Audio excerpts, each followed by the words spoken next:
जिस तरह के फूल की खुशबू या महक का कोई रंग नहीं होता, वो महज खुशबू होती है। बहते हुए पानी के झरने, ठंडी हवाओं का कोई मस्कन या कोई घर, गांव या कोई वतन, देश नहीं होता।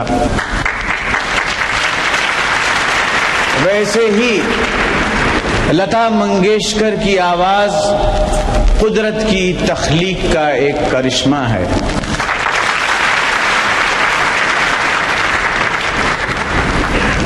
मैं अपने तई इसलिए यहाँ हाजिर हुआ हूँ कि हालांकि ये मेरी छोटी सी बहन है, बड़ी मुख्तसर सी, लता मंगेशकर, लेकिन मैं इसका एहसानमंद हूँ। मैं अपना इजहार अकीदत और उस एहसान का एक मामूली एवज देने के लिए यहाँ आया, और मैं इस वक्त उनको मदऊ करता हूँ, दावत देता हूँ कि वो आपके सामने तशरीफ लाएं, और आपसे इस्तदा करता हूँ कि उनका ऐसा इस्तकबाल हो, ऐसा खैर मकदम हो कि ये हॉल जो है वो गूंज उठे उस खैर मकदम से।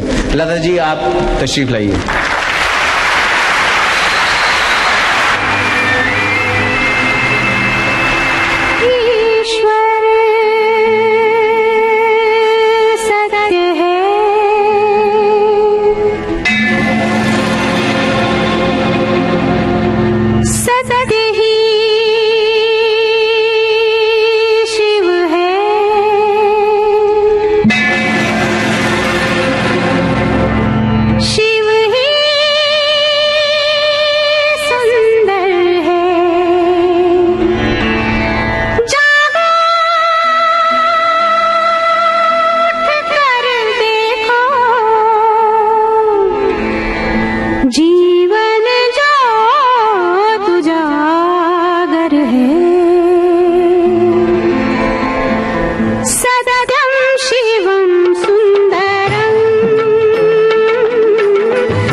सुर साम्राज्ञी, कोकिल कंठी, गान सरस्वती लता मंगेशकर टेलीफोन लाइन पर। इनसे बातचीत कर रही हैं ममता सिंह। दीदी प्रणाम। प्रणाम जी। वो मुझे मालूम है विविध भारती पे मेरे गाने बजते हैं, और विविध भारती 57 में शुरू हुआ। जी जी। आपकी विविध भारती में पंडित नरेंद्र शर्मा वहाँ बड़ी पोस्ट पे थे, और पंडित नरेंद्र शर्मा जी को मैं पिताजी मानती, तो मैं उनको मिलने वहाँ कई मर्तबा आके गई हूँ। मैंने कुछ गाने विविध भारती के लिए रिकॉर्ड भी किए थे जी। मुझे साल उसका याद नहीं है, पर अनिल विश्वास जी ने कुछ गाने किए थे। पर विविध भारती का मेरा पंडित नरेंद्र शर्मा जी की वजह से काफी अच्छा ये रहा है, मतलब संबंध। और आपका बड़ा गहरा नाता रहा है आकाशवाणी से, और अब तमाम श्रोताओं से, करोड़ों की तादाद में आपके चाहने वाले हैं, श्रोता वर्ग है। हम रेडियो से शुरुआत हुई है बातचीत की। आप रेडियो के बारे में ही बताइए, पहला रेडियो आपने कब खरीदा था दीदी? पहला रेडियो मैंने खरीदा था 47 में होगा या 48 में होगा शायद। वो रेडियो मैंने उसी दिन वापस किया था, कि चूंकि क्या हुआ, मैं वो रेडियो बड़े शौक से मतलब लेके आई थी, और मैं खुद जाके रेडियो पसंद करके घर ले आई, और ला के मैंने लगाया, और मैं वहाँ एक चटाई डाल के उसके सामने लेट के सुन रही थी कि क्या क्या आ रहा है। तो उस दिन न्यूज आया कि के.एल. सहगल जी का देहांत हो गया है, और ये कहते हुए हमें बहुत दुख हो रहा है। और ये सुनते ही मैंने रेडियो बंद किया और वो उठा के मैंने मेरे वहाँ एक नौकर था, उसको कहा कि फलानी दुकान में जाके वापस करके आओ। मुझे इस पे न्यूज जो मिली है वो मुझे सुन के बहुत दुख हुआ है।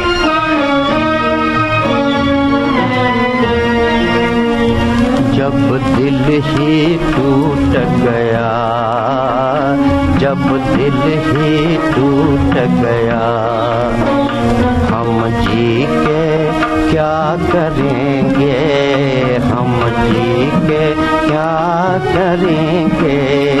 जब दिल ही टूट गया, जब दिल ही टूट गया।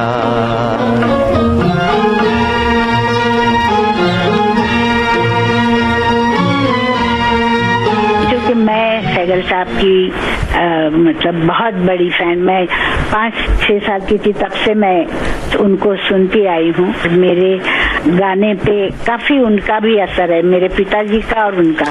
चूंकि पिताजी थे वो मुझे सिखाते थे क्लासिकल म्यूजिक, और सहगल साहब की फिल्म के गाने मैं सुना करती थी। तो ये दो ही मेरे मतलब उस वक्त ये थे, हीरो थे, और दोनों ही मेरे गुरु थे जिनको मैं सुनती थी और मुझे अच्छा लगता था।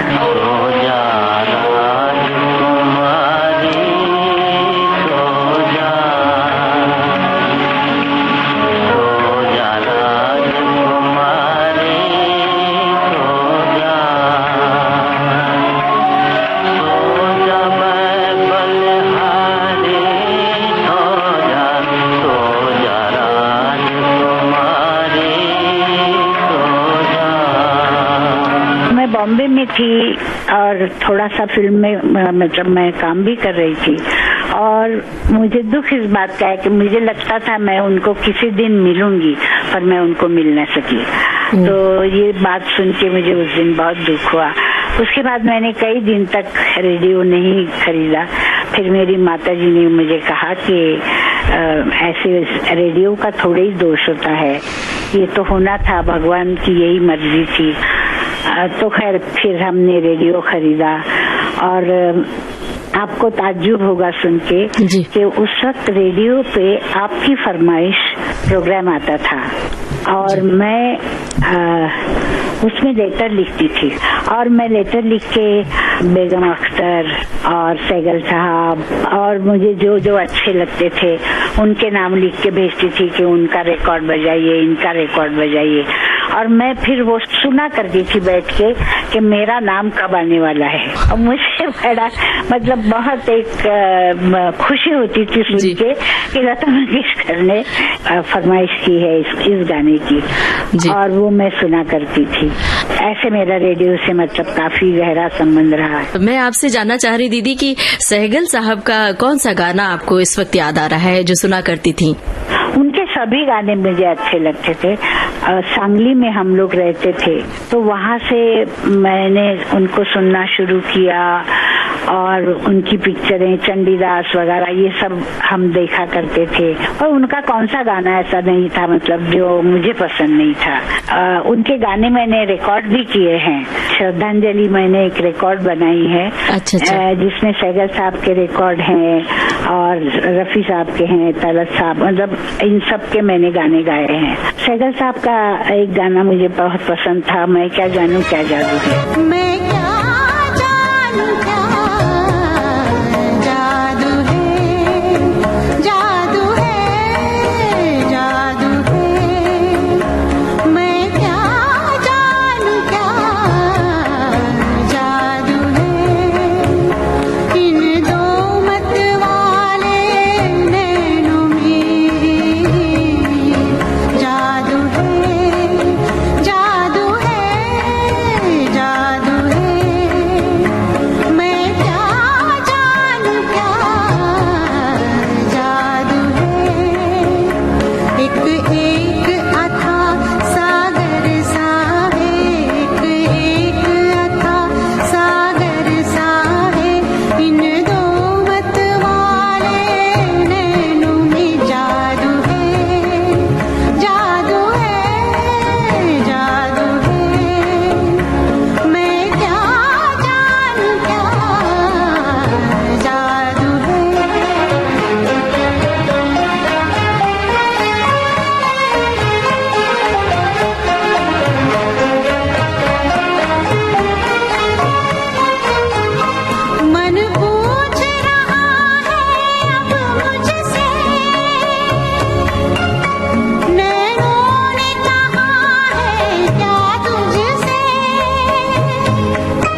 गाना था, फिर एक गाना था उनका सोजा राजकुमारी सोजा, दीवाना हूँ दीवाना, और मतलब बालम आयो बसो मेरे मन में। उनके सभी गाने मुझे अच्छे लगते थे। दीदी, आपने बेगम अख्तर का भी जिक्र किया। उनके तो गाने मुझे मतलब कुछ फिल्मों के थे और कुछ उनके प्राइवेट रिकॉर्ड थे। एक गाना था उलझ गए नैनवा, बहुत अच्छा लगता था, वो पिक्चर का गाना था उनका, रोटी का। दूसरा उनका गाना था मुझे जो अच्छा लगता था, सच सच बताए दिल, तूने कभी किसी से मोहब्बत की है, या इस तरह का गाना था। जब शुरू में मैंने बड़े गुलाम अली खां साहब को सुना तो मैं तो एकदम पागल हो गई। मैंने कहा ऐसा भी कोई गा सकता है। और उनके गाने में याद करती थी, आए न बालम तोरी तिरछी नजरे आके बान, और एक नहीं दो नहीं कई गाने मतलब उनके मैं सुना करती थी।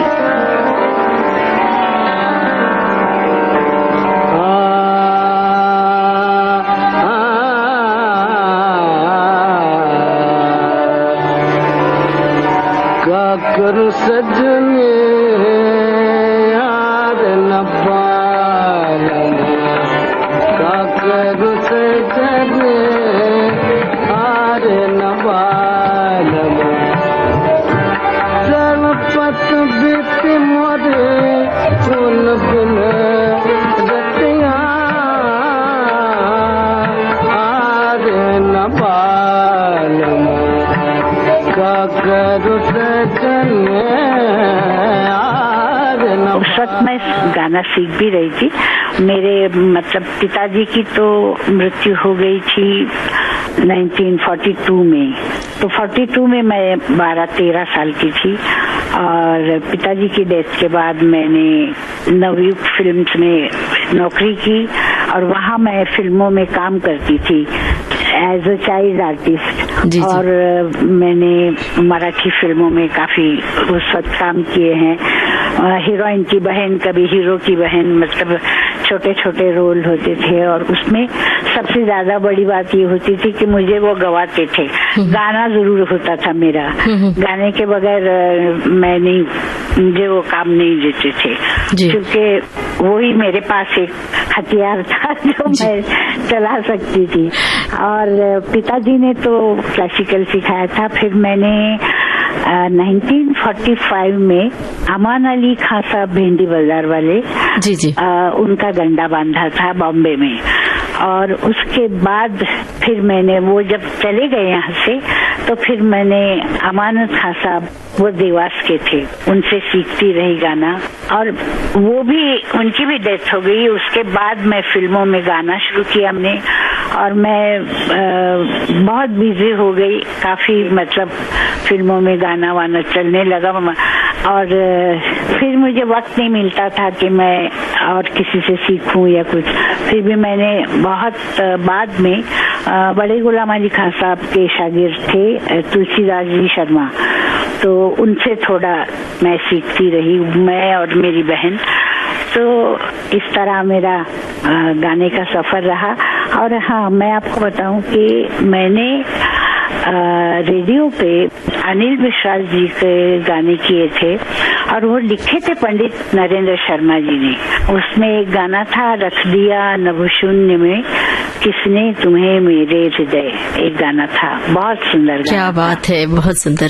और एक गाना था उनका युग की संध्या, कुछ उसका टाइटल था युग की संध्या, अब मुझे याद नहीं आ रहा है, कृषक वधू सी किसका पंथ निहार रही है, ये उनका गाना था। जी।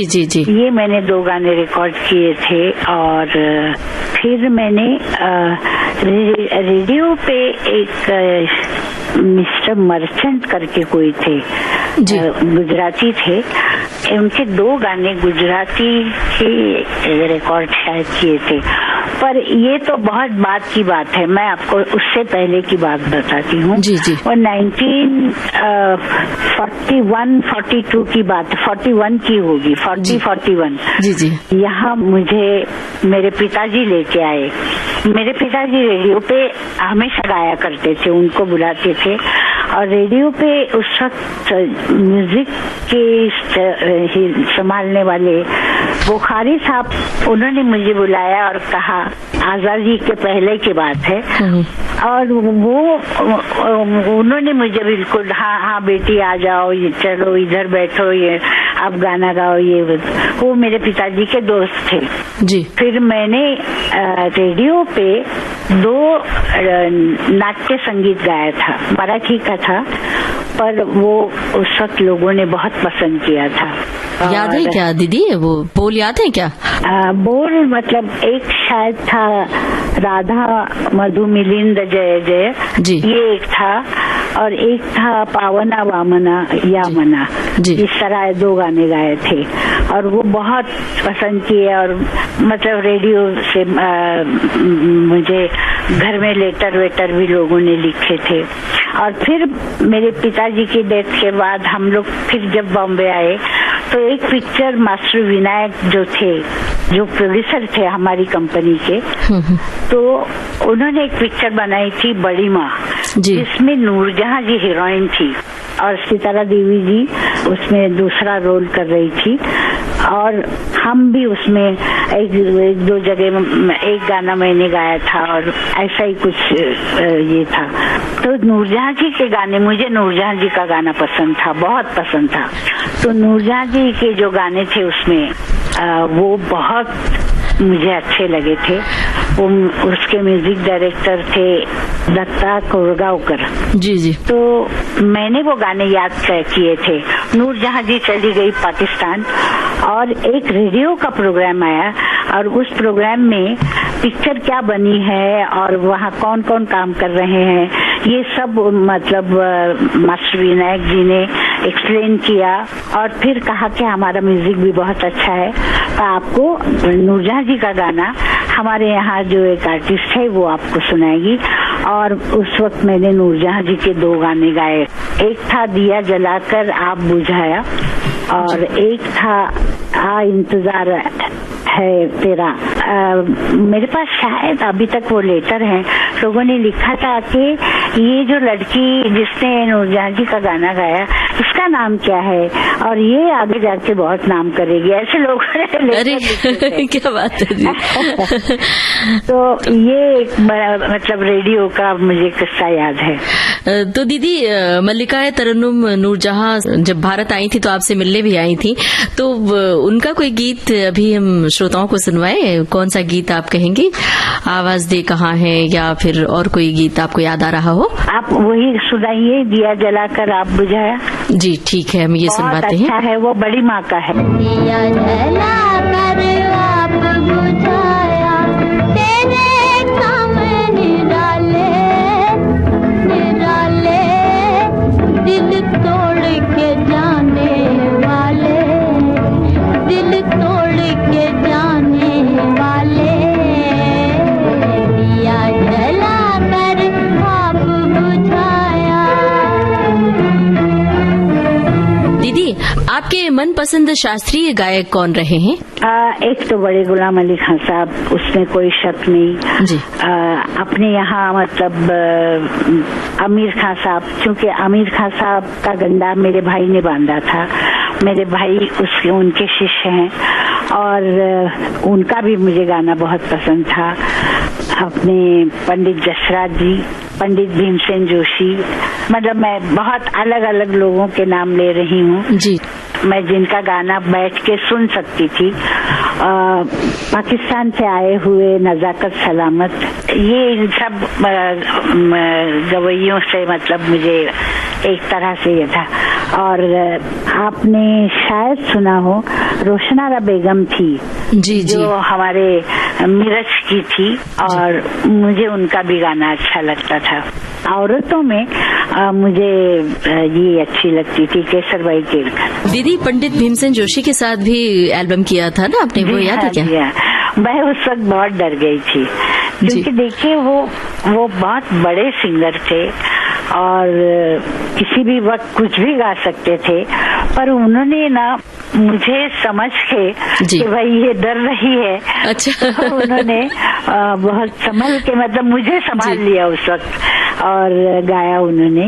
हालांकि गाते वक्त मैं सच्ची बात बताती हूँ, जब गाना पड़ता था, जब हम गाते थे, मैं कभी किसी से नहीं डरती थी और गाती थी जी। पर शुरू में मुझे एक अजीब सा ये लगता था, जैसे मैं आज तक मैं जब प्रोग्राम शुरू करती हूँ तो स्टार्ट मुझसे होता है और जाके मैं भगवत गीता का श्लोक गाती हूँ और फिर गाने गाती हूँ फिल्म के। तो जाने से पहले वाकई मेरे हाथ पैर ठंडे हो जाते थे, ना डर लगता था कि जाके अब क्या गाऊंगी, मैं कैसे गाऊंगी।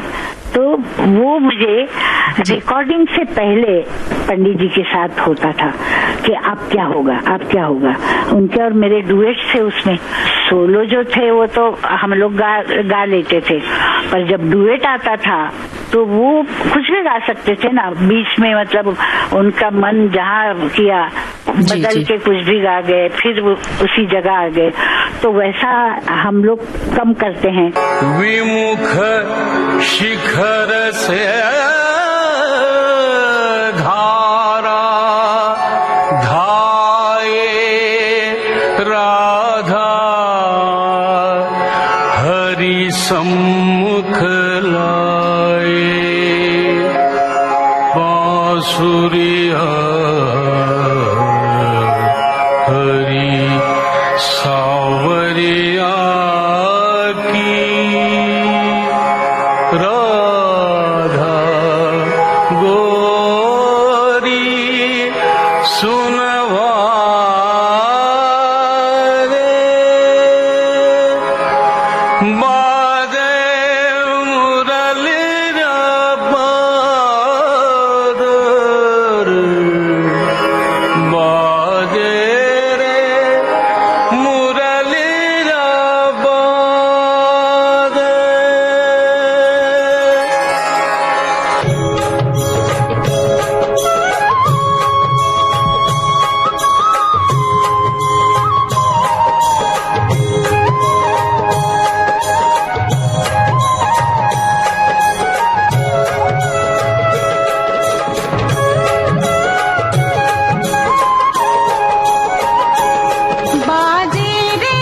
मुरली बाजे रे मुरली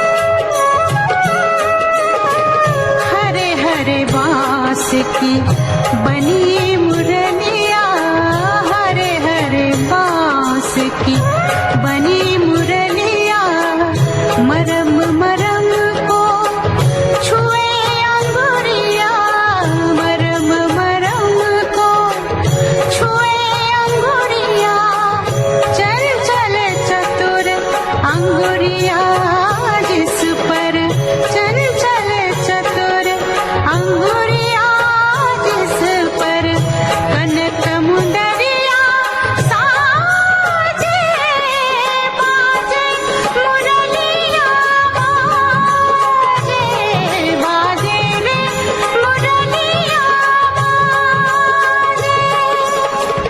अधर धरे मोहन मुरली पर, अधर धरे मोहन मुरली पर, होठ पे माया बिराजे बाजे मुरलिया बाजे बाजे रे मुरलिया बाजे।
गए गोधन को संवरिया, भूल गए गोधन को संवरिया, जाने न जाने ये दो जाने, जाने न जाने ये दो जाने, जाने लग जग गाते बादे मुरली जाबाद, बादे रे मुरली जाबाद, मुरली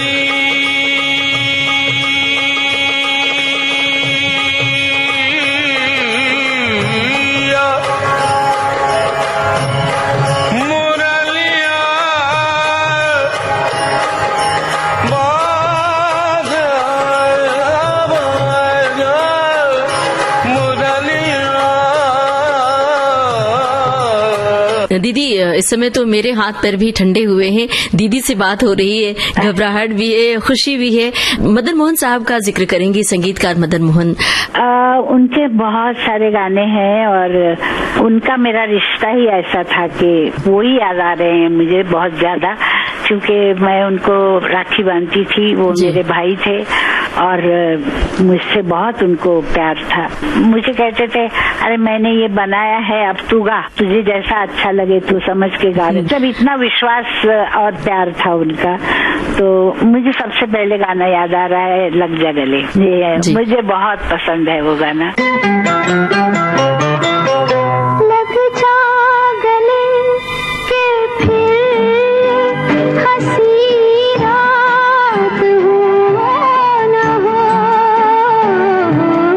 शायद फिर इस जन्म में मुलाकात हो न हो।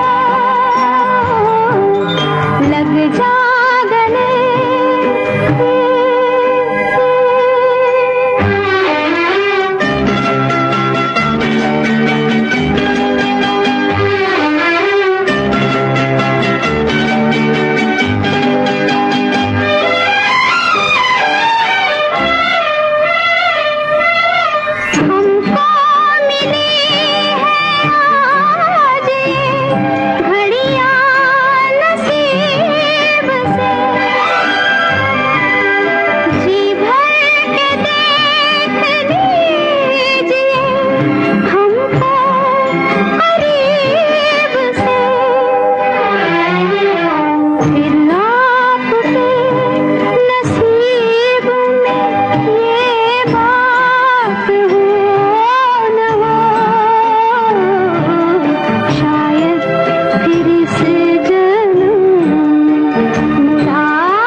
एक नहीं दो नहीं, उनके 100 गाने होंगे जो मुझे पसंद है।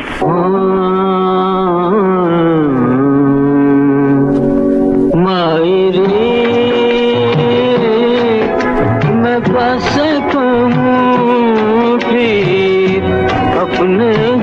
की मायरे मैं कैसे कहूँ फिर अपने जिया की मायरे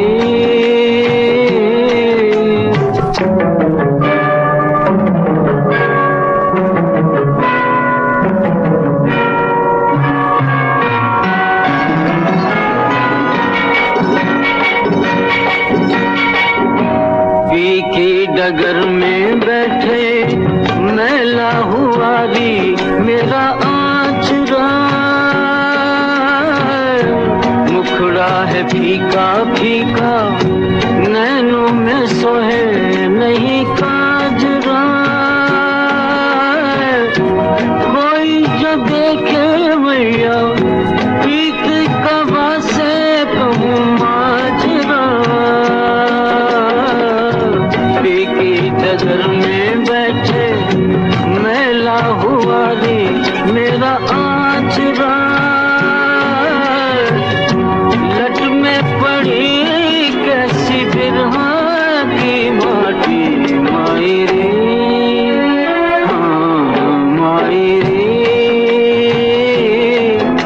मैं कैसे कहूँ फिर अपने जिया की मायरे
कौन से संगीतकार के गानों का जिक्र आप करेंगे दीदी? खेमचंद प्रकाश, नौशाद साहब।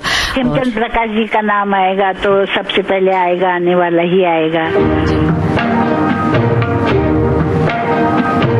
आएगा आएगा आएगा आएगा आने वाला आएगा आएगा आएगा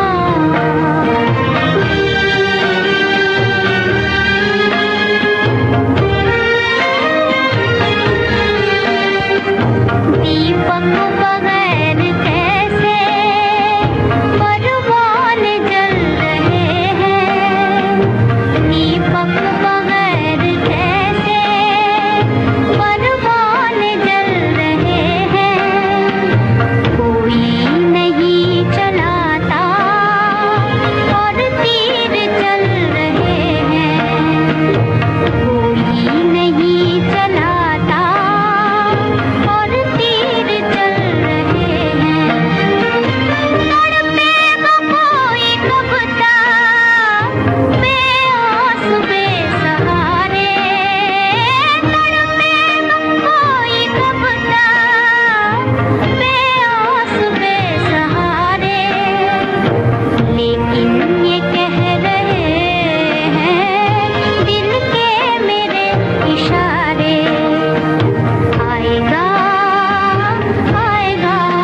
के तो बहुत सारे गीत है, पर मैंने उनका सबसे पहले जो गाना गाया था, उठाए जा उनके सितम, वो याद आता है। उठाए जा उनके सितम और जिए जा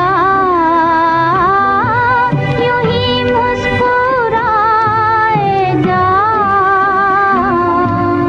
आंसू पिए जा, उठाए जा उनके।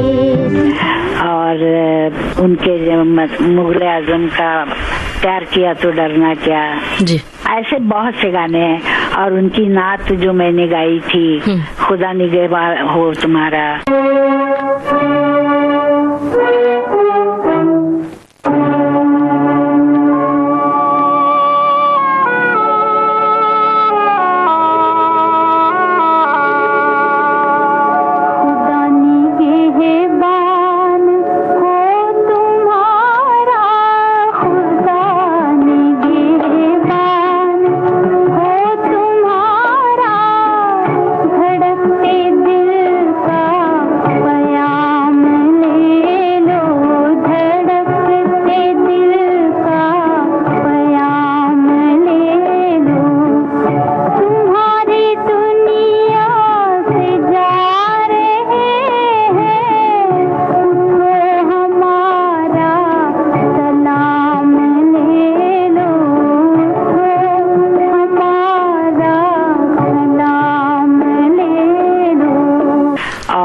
उनका एक किस्सा मैं आपको बताऊं। जब मुझे मुकेश भैया ने कहा कि लता तुमको नौशाद साहब ने बुलाया है, तो मैंने कहा नौशाद साहब वही जिन्होंने रतन का म्यूजिक किया था, गाने वाले बालमा। तो कहने लगे हाँ।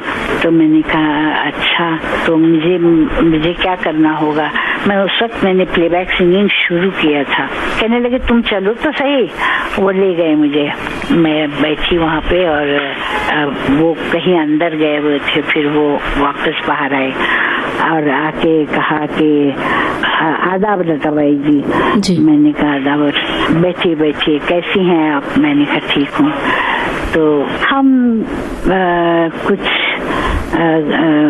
गाने रिकॉर्ड करना चाहते हैं, तो सोचा आपको बुलाया जाए। पर आप उर्दू वगैरह गा लेती हैं, क्योंकि आप मराठी हैं तो थोड़ा मुश्किल। मैंने कहा नहीं, अभी तो शुरू किया है और गाती हूँ। अभी एक पिक्चर में मैंने गजलें गाई है। अच्छा, कहने लगे नहीं वैसे हमको यकीन है कि आप अच्छा गाती हैं, पर आप हमें सुनाएंगी कि वो गजलें कैसी हैं, ताकि हमें भी आपकी आवाज सुनने का शौक है। जी। मतलब उनका ये था कि ये कैसे उर्दू गाएगी, जरा सुन ले। जी जी। तो मैंने उनको श्याम सुंदर जी की गजल थी लाहौर पिक्चर में, उम्मीद के झूले में तकदीर झुलाई जाती है, तो वो मैंने उनको सुनाया। जी तो जी। बहुत खुश हुए, कहने लगे एक और सुनाइए। फिर मैंने और एक गाना सुनाया उनको। तो फिर उन्होंने मुझे कहा कि आप कल से आ सकते हैं, हम रिहर्सल वगैरह शुरू करें।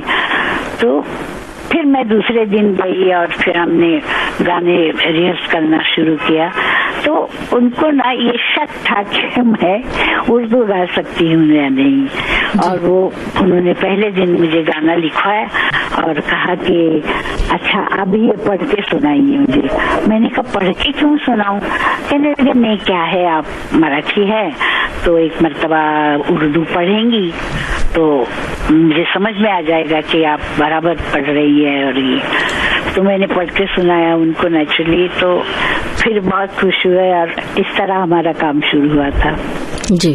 दीदी, दिलीप कुमार साहब से कोई याद जुड़ी है आपकी? दिलीप कुमार मतलब मैं उनको यूसुफ भाई कहती हूँ जी। और वो वाकई मेरे भाई हैं। और मैं वो जहाँ भी जाते थे तो छोटी सी मेरी बहन कह के बुलाते थे। तो उनके मेरे बहुत अच्छे रिलेशन हैं और अभी तक मैं जाती हूँ पर कम बात होती है। अच्छा दीदी, आपको गानों के अलावा कौन से शौक हैं, उसके बारे में फोटोग्राफी बताइए। का शौक बहुत था, अभी थोड़ा कम हुआ है चूंकि मैं मतलब क्यों दीदी? नहीं वो काफी उसमें होता है ना भागदौड़, इधर जाओ उधर जाओ, जी। तो वो करती हूँ पर बहुत कम।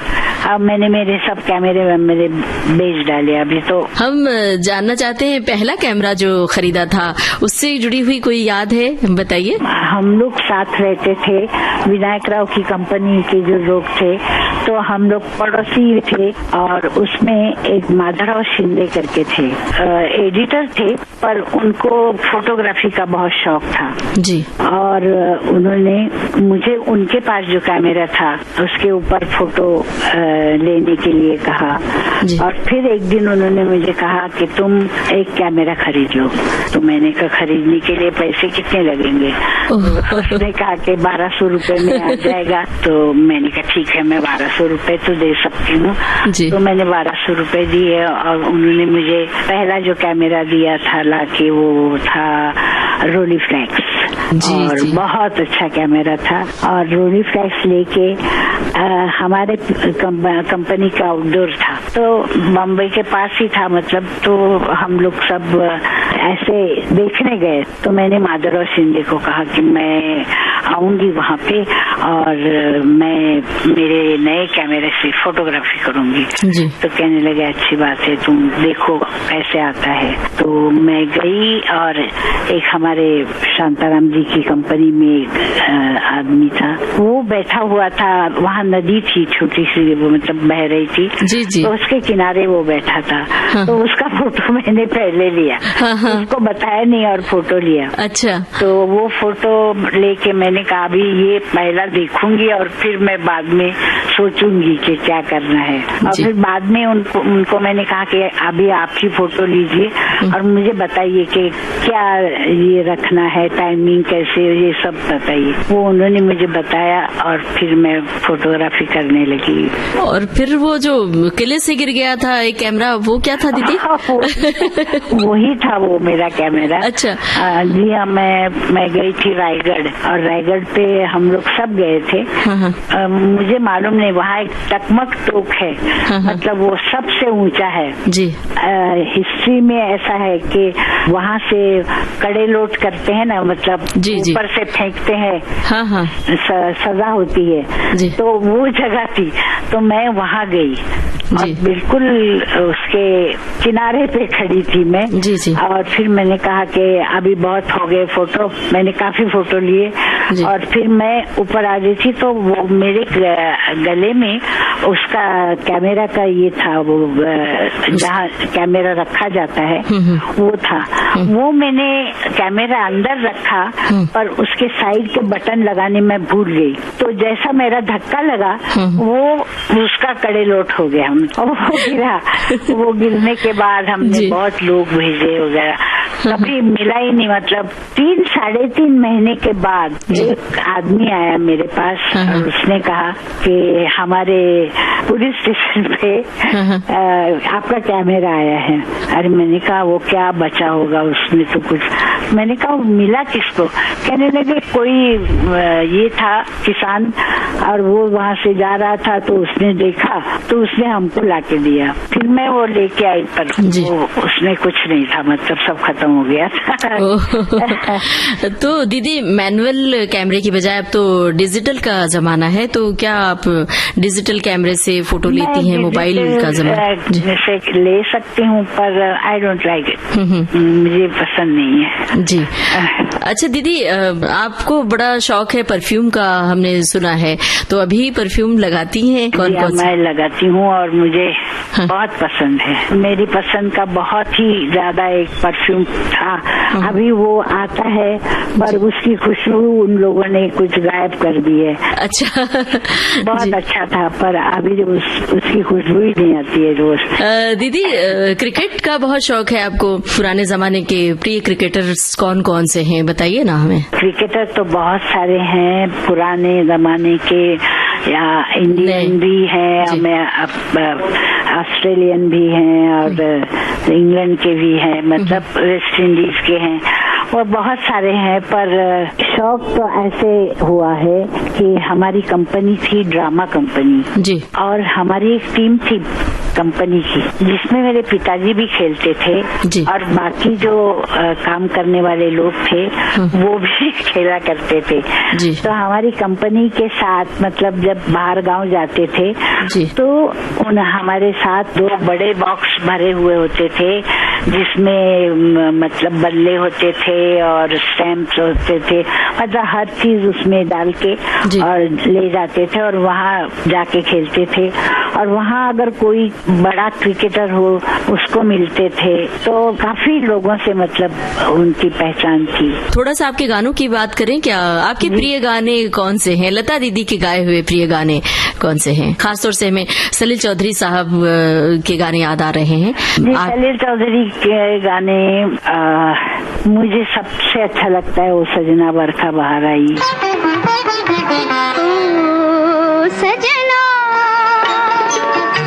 बरखा बहार आई, रस की फुहार लाई, अखियों में प्यार लाई, हो सजना आजा रे परदेसी। आजा रे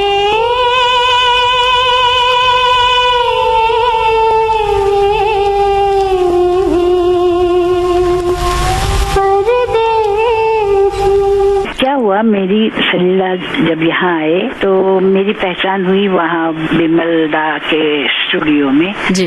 वो गाते थे, उनका एक ग्रुप था और वो बंगाली गाने गाते थे स्टेज पे, तो वो उन्होंने शो किया था वहाँ पे। और फिर उन्होंने 2 बीघा जमीन के लिए उनको साइन किया था।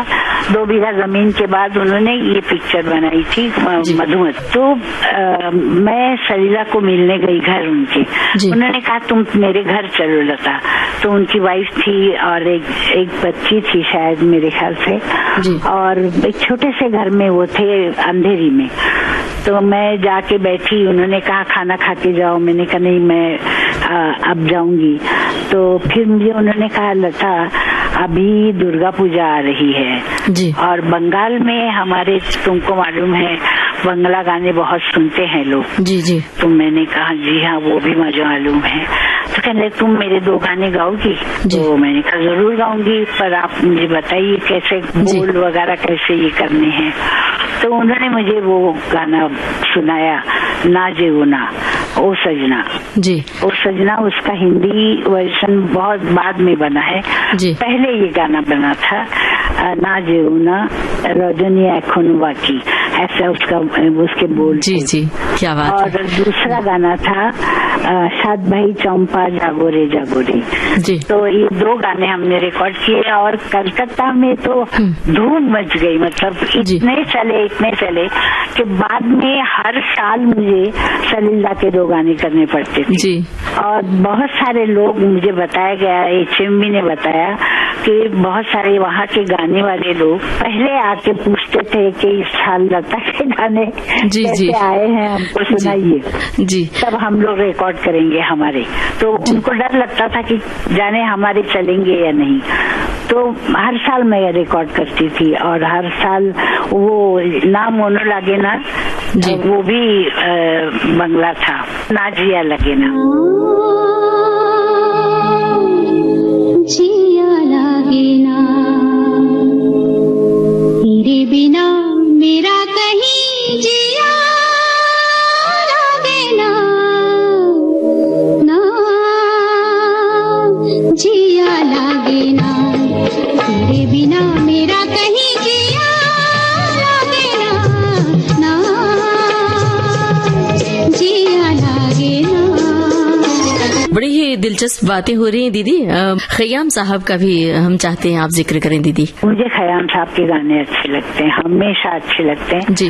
और वो पहाड़ी का उसमें इस्तेमाल करते हैं और पहाड़ी में बहुत अच्छी तरह से, और छोटी छोटी जगहें और तान और ये वो उनका एक अलग ही मतलब स्टाइल है। तो खयाम साहब का क्या कहने, बहुत ही अच्छे म्यूजिक डायरेक्टर हैं। कभी कभी मेरे दिल में ख्याल आता है कि जैसे तुझको बनाया गया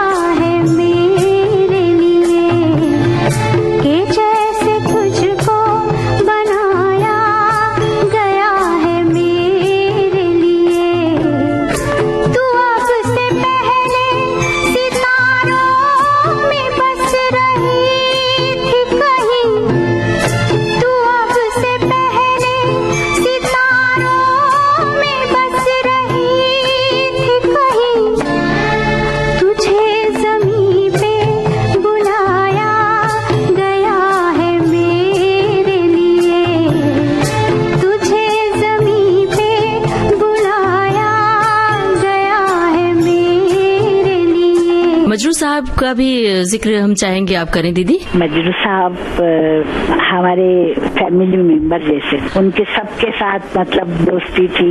हृदयनाथ के साथ और उषा, मीना, बच्चे सब घर में आके बैठना और खाना बना के लाना, और उनकी वाइफ आती थी और वो तो घर की बात थी। और कवि मतलब शायर तो वो आला दर्जे के थे, मतलब उनकी तारीफ क्या करें हम। जी जी। हम बहुत छोटे हैं उनके सामने, और शायर होने के बावजूद बहुत बहुत भले इंसान थे। रहे न रहे हम महका करेंगे, बन के कली बन के सबा बागे वफा में, रहे न रहे हम।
दीदी, गुलजार साहब के गाने भी आपने गाए हैं। गुलजार साहब को याद कीजिए, गुलजार साहब के बारे में कुछ कहिए ना। गुलजार साहब के हमारे बहुत अच्छे संबंध है। हम मेरे भाई की पिक्चर भी उन्होंने लिखी थी और डायरेक्ट भी की थी, लेकिन और उसमें भी उन्होंने बहुत अच्छे गाने लिखे थे। एक उन्होंने लिखा था गाना लेकिन में, जो अपने सुरेश वाडकर जी ने गाया था, सुरमई शाम, वो मुझे बहुत अच्छा लगता है। सुरमई शाम इस तरह आए, सुरमई शाम इस तरह आए, सांस लेते हैं जिस तरह साए, सुरमई शाम इस तरह आए, सांस लेते हैं जिस तरह साए। वो गाने बहुत अच्छे लिखते हैं। कोई कोई गाना मतलब उनके कुछ कल्पनाएं होती हैं ना, वो हम लोगों की कल्पनाओं से हटके होती है और अलग होती है, जो कभी कभी समझ में नहीं आता है कि ऐसा उन्होंने क्यों लिखा है।